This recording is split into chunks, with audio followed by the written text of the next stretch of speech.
Cafe, where ideas take shape, thoughts find depth, and every conversation explores the art of thinking beyond the obvious. And today I have my special guest, one of her advocacy make more money by leading with love, and of course an author too, no other than Miss Morgana Rae. Yes. Welcome, Miss Morgana on Abstract Essay. Can you please introduce more about yourself that I missed? Oh, thank you so much for having me. I have been a personal coach, life and business coach for over 30 years. So I was one of the first coaches at the beginning of the whole industry. And as time has evolved, my focus has shifted to guiding world changing leaders to heal the rift between heart, spirit, and money to save the world as only they can. And when I'm talking about leaders, I'm not just talking about politicians or big industry leaders and the people we think of, obviously. Parents are leaders, teachers are leaders, healers are leaders, and do gooders, more than anything, do gooders need to have a great, loving relationship with money that aligns with our values, or we will always be at war with ourselves and disempowered and limited in the impact that we can have.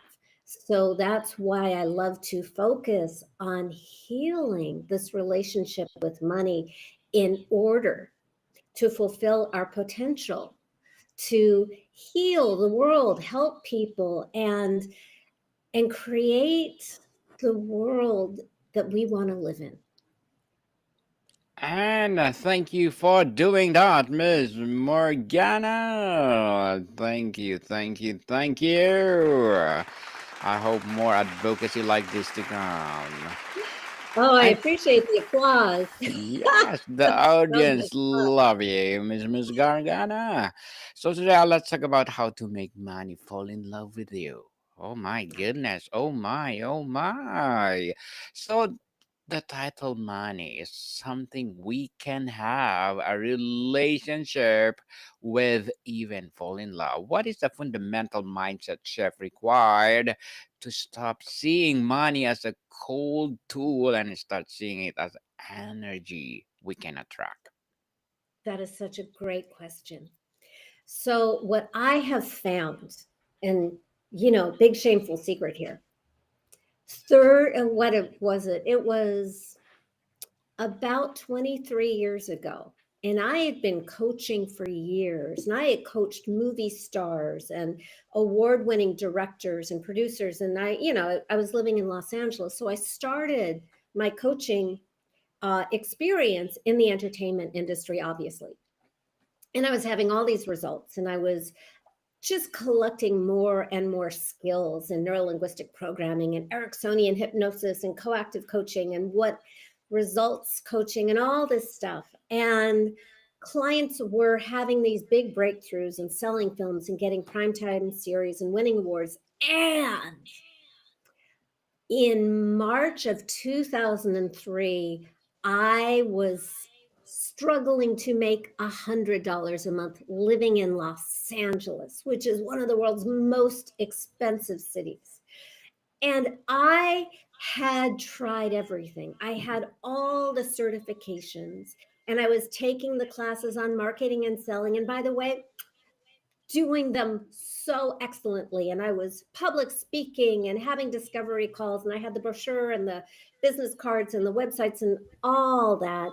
And it was like I personally had a superpower to repel money. People wanted to hire me, and I was still somehow pushing them away. My change happened, and I'm hearing an echo, and I'm not sure how to Okay, I fix will it. fix for you. Thank you. I'll fix for you, miss. Just give me a minute. Okay. Go ahead. Okay. Ooh, so much better. Thank you. So I failed at everybody else's stuff. I had the vision board. I live in LA, so friends would wave their hands and speak codes to change my money DNA. I was taking the classes. None of it was working on me. It was like none of it could touch the superpower of repulsion. Like I had a big R on my chest. And here's what changed my financial reality in just about no time was I had to relate to money as if money was a person. Because our subconscious mind, this is the language of our subconscious. Our conscious mind, I love our conscious mind. It's the problem solver. Uh, it's maybe 3 to 5% of our mental capacity is the conscious mind, and it's willpower, and it gets tired and it needs to sleep or take a break. And meanwhile, the rest is just going automatically, beating our heart, breathing our lungs, storing our beliefs and our attitudes, and generating all of our actions and results. That's the subconscious. So we need to connect the conscious desire to make money, have an impact, with the subconscious desire to protect the host. Uh, and what I didn't understand until I made money a person and I imagined money was a person, it never occurred to me that I was protecting myself from money. So very quickly, I hit kind of what I will call my spiritual bottom. I had just taken another class to help me move the dial. It was so wild. People wanted to hire me, and I was energetically pushing them away, and I had no idea I was doing it. And so I took a sales class to learn the magic words to turn a no into a yes. And I was really, really good at that. And I turned, because I'm a good student, so I turned 7 no's into yeses. But here's the thing, they weren't real yeses, because 7 people in a row who said yes to working with me and wanted to work with me never showed up for the first session, never paid.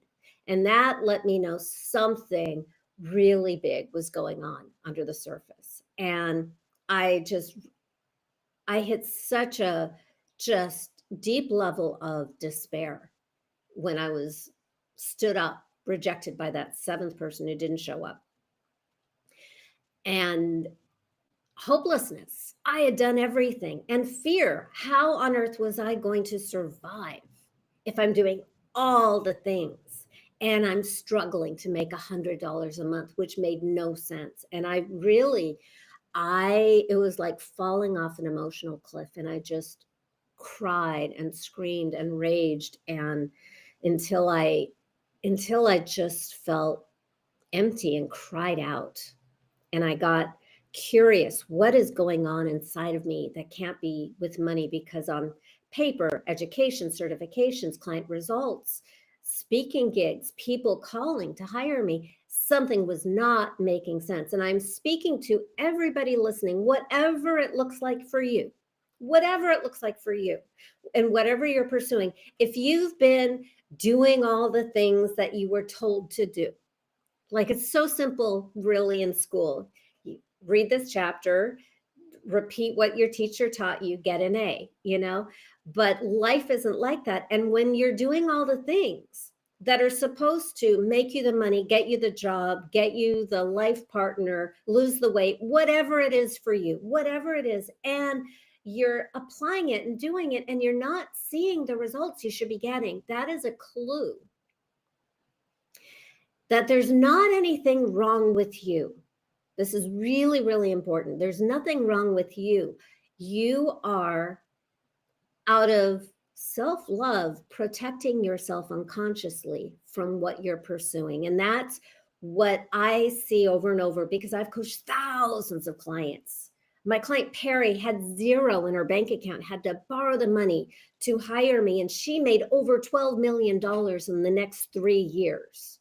And she credits that to our work. So everything I'm saying may sound woo and theoretical, but I just have client after client after client success story of people making real, tangible, measurable money. I won this award for best coach in the world for tangible financial results in 2022.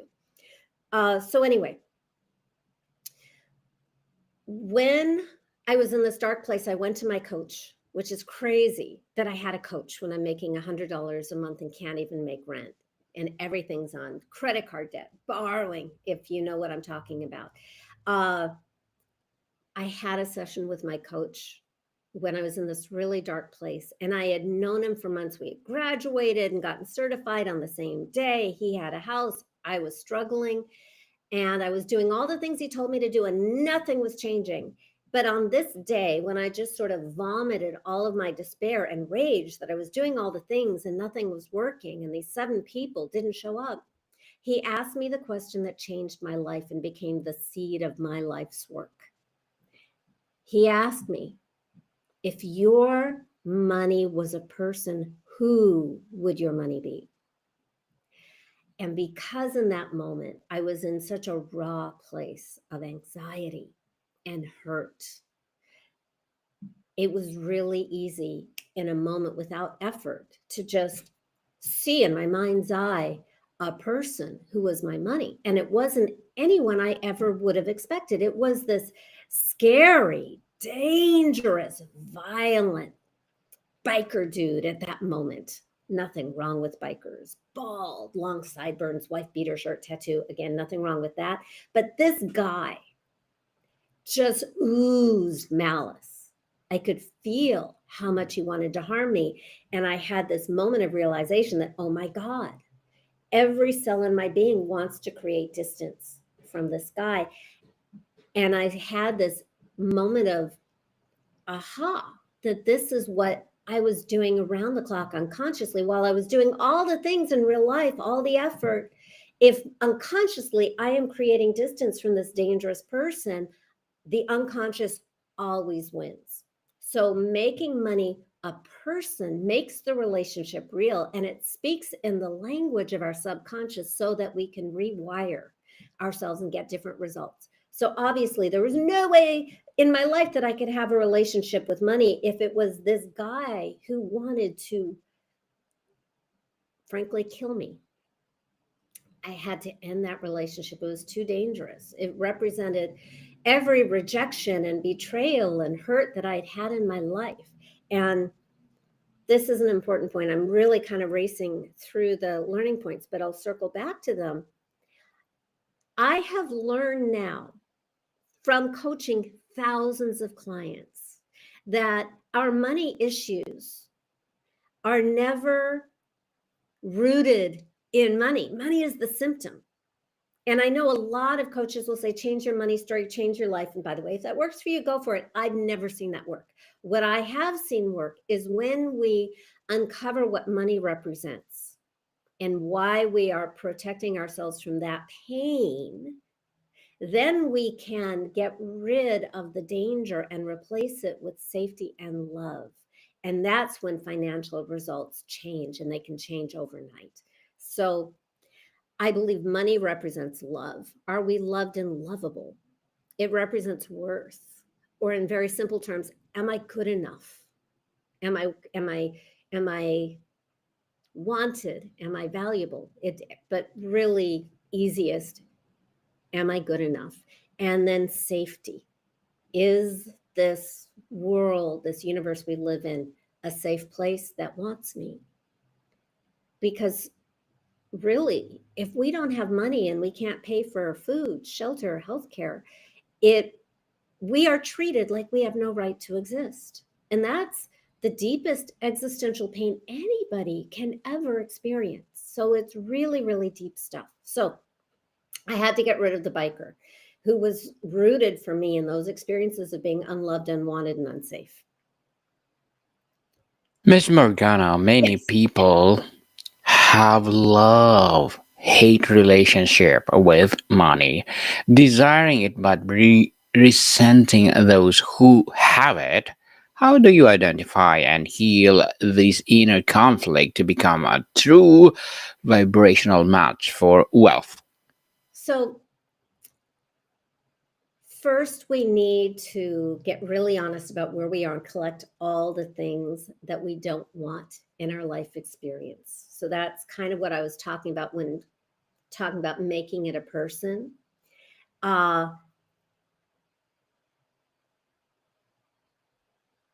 I want to also be really specific because it may sound like I'm only talking to people who don't have money, but people who have money have their own monsters of people only wanting them to be the bank and not loving them for themselves or resenting them. Uh, there are different pressures, especially when people come to sudden wealth, like a lottery or an inheritance. Studies have shown that the suicide rate of lottery winners is 10 times that the average population. So it's not just about how much you have, but how you relate to it, because our relationship with money is a perfect mirror to our relationship with ourselves and life itself. So I'm going to answer both questions because your first question is how to make money fall in love with you. And I haven't really gotten to that yet. And I apologize. I've been kind of laying the foundation is to get really, really real on why you don't want money. And we do in theory, but if it's a problem and it's attracting drama, then there's a way in which we are unconsciously pushing it away. And even if I've coached clients who have a lot of money and they're afraid of losing it, and it's creating drama, lawsuits, stuff. So I've coached people on couches and I've coached a billionaire and everybody in between. And human beings underneath it, that soft white underbelly of human experience, it is pretty universal of am I lovable? Am I wanted? Am I safe? So the best way to stop resenting rich people is put your attention on your own self and your own relationship with money.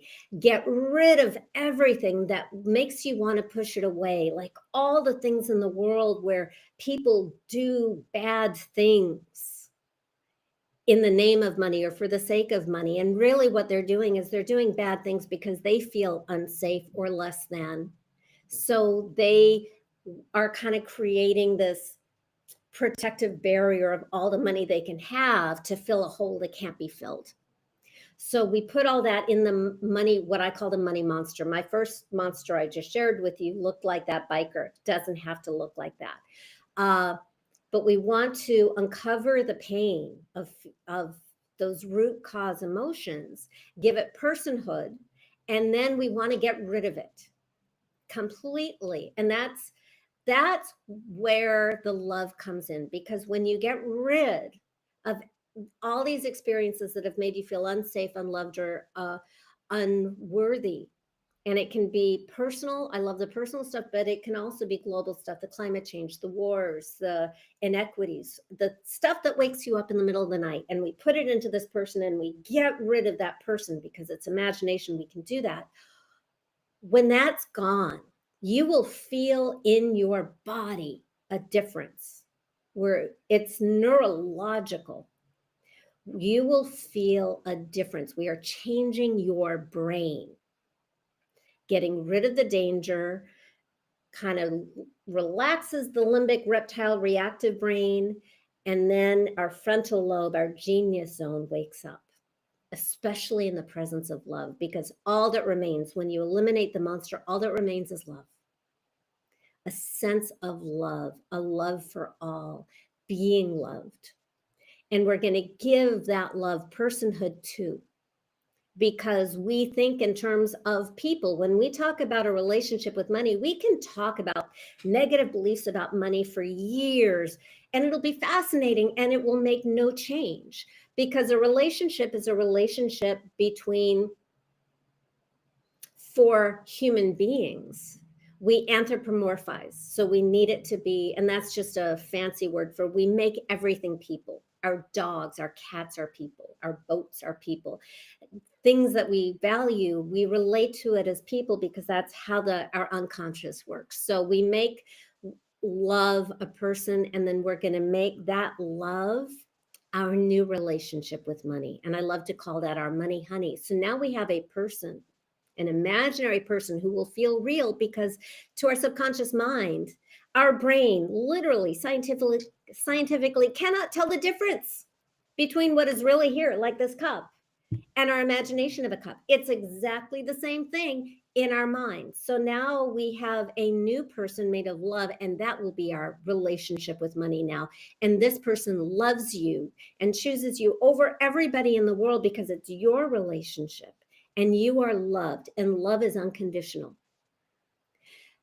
Presence, though, is conditional. So just zooming back to my story to illustrate this, when I got rid of the biker, I just broke up with them in my mind. Now I invite people to, I think, be more permanent and violent in imagining how they get rid of the monster. But suddenly I had this really strong experience of, oh my God, I just got rid of the only relationship with money I ever had. And I live in LA, and that's not going to work. I need a relationship with money.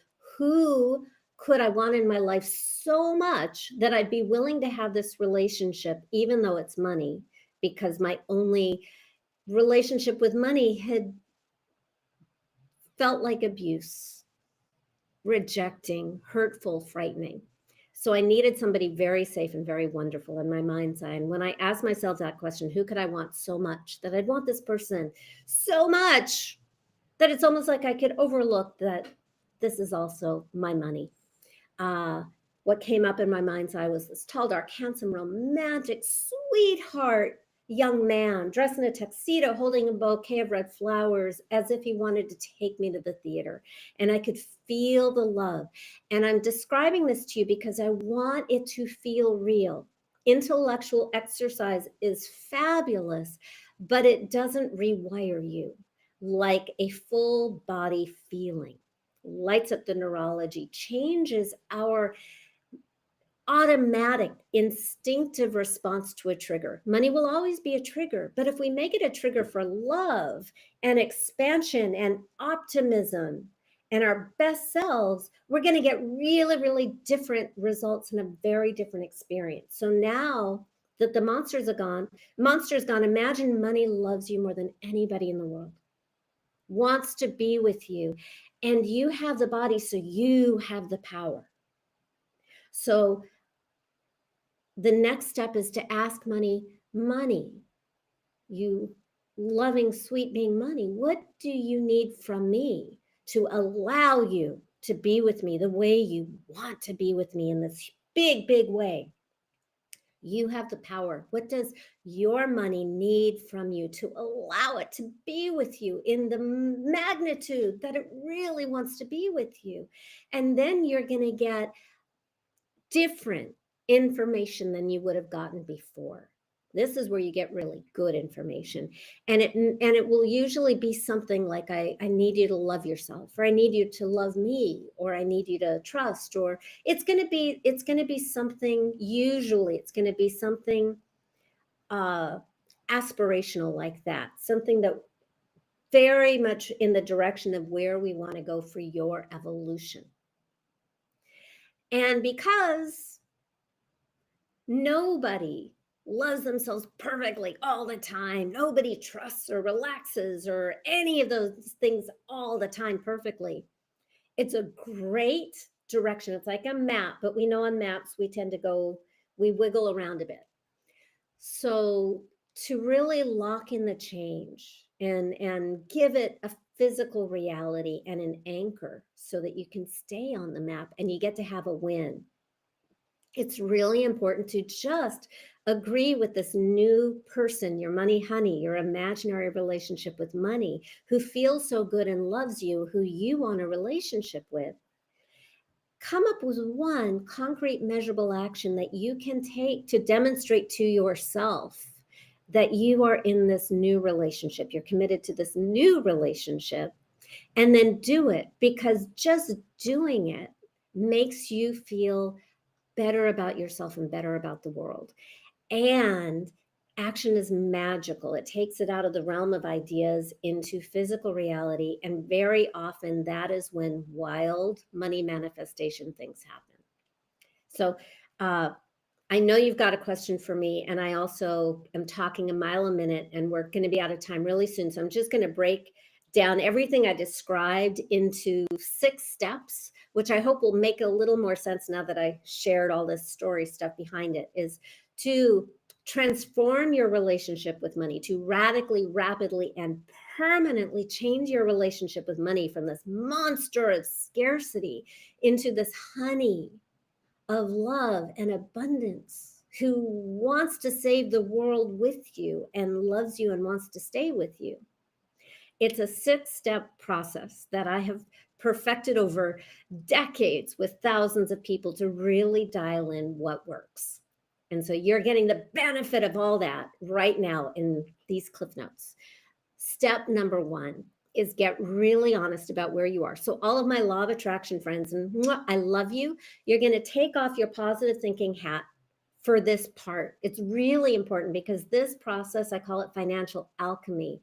And alchemy is the transmutation of lead, as in lead in human experience, and transmuting it into gold, spiritual gold, material gold. And it's like a slingshot. And the more we go into the lead, the more tension we create and power to catapult us into the gold and make it stick. That's the whole point. And have a life changing experience and know it. So, step number 1 is we're digging for the lead. And the lead is going to be anything that has ever made you feel unloved or unlovable, anything that has ever made you feel not good enough and not wanted, anything that has ever made you feel safe, especially if it doesn't look like it has to do with money, if it's some kind of accident or illness or violence or worry about the world. And it also can have to do with money, but it's these grand themes, and you're just digging it up as if you're an attorney going to court against existence, like everything that makes you not want to be alive is you're digging this up. By the way, I'm not trying to re-traumatize anybody here. You don't need to get all of it, and you don't need to go so far that you re-traumatize yourself. You just want to get enough that you have this energy of transformation. So just look for what has charge. Even if you've healed it a million times, if you can go back and milk that experience one more time and get some energy and juice out of it, you already paid the price. So just, take it to the bank, so to speak. You can reuse it anytime you want. You just want to get enough feeling that it's like, ooh, oh. And and if this is what created your relationship with money, it's like, woo, no wonder I'm pushing money away.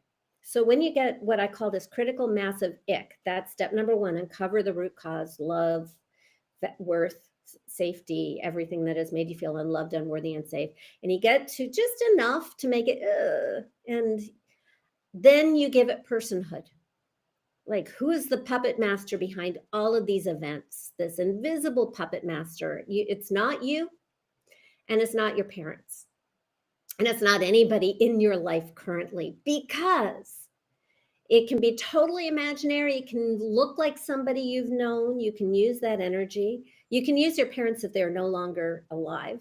Uh, but you don't want to use anybody currently alive, because in step number 3, I recommend that you annihilate this personification of all your pain. Step 2 is you are giving it personhood. That's your money monster. Step 3 is you obliterate your money monster by any means necessary. It's imagination. You can imagine an atom bomb if you want to, or a fiery pit, or piranhas, or slay it with a lightsaber, whatever you want. You are choosing you.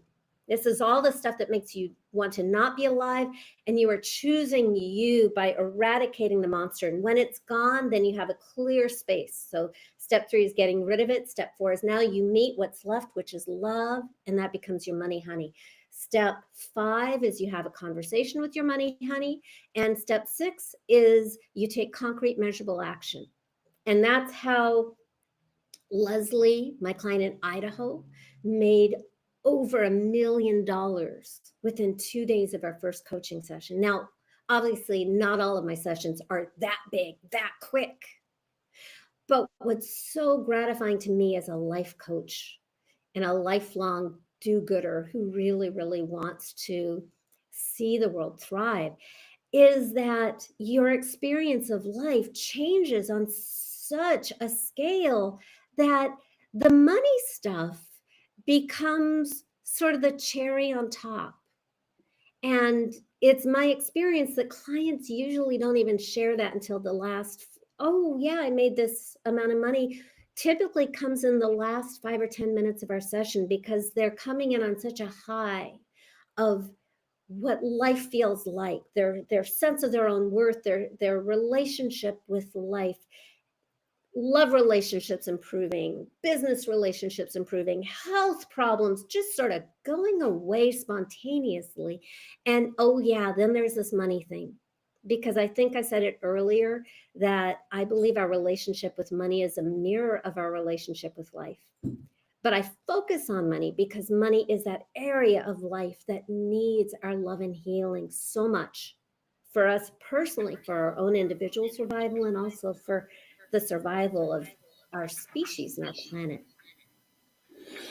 Well, Miss Morgana Rae, thank you so much for sharing your love of money to the world. So, can you please invite our listeners to support your advocacy, your project, or anything you want to promote on Abstract Essay? Thank you so much for having me. Please go to my website, morganarae.com. I have a free video series there. I have my Money Love Quiz. I have hundreds of videos and articles in my blog, and I want you to prosper. Yes, indeed. I want to be prosper to Miss Morgana. And please support Miss Morgana Rae because if you support her, for sure, more and more empowering money advocacy will rise. So, Miss Morgana, thank you so much for your time. More to come, people. See you soon.